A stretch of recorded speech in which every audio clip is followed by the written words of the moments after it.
Hinihingi ko po yung kapatawaran. Natulog po ako, tapos hindi na po ako mag-isip. Naririnig ko po sila, pero yung hindi ko po talaga mamulat ang mata ko, iwan ko po kung bakit. Sabi ko lang po kay Yana, huwag kang magtawag ng maraming tao. Kasi ayoko nang pinag-aanahan po ako ng maraming tao. Nagpipray na lang po ako na sana po ay sa Panginoon na po talaga ako bumakapit. Ayoko po talaga yung maraming tao na magpapalo sa akin. Yung pangalawa po naman, nung nadaganan si Janjan nung ngayon na po, nabagsakan po talaga siya ng motor. Pero po nagpapasalamat po sa ating Panginoon kasi po hindi niya pinabayaan si Janjan. Wala pong nangyari sa kanya, pinabagsak po yung motor eh.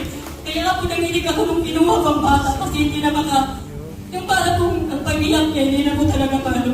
Kaya po Panginoon, nagpapasalamat po ako sa lahat ng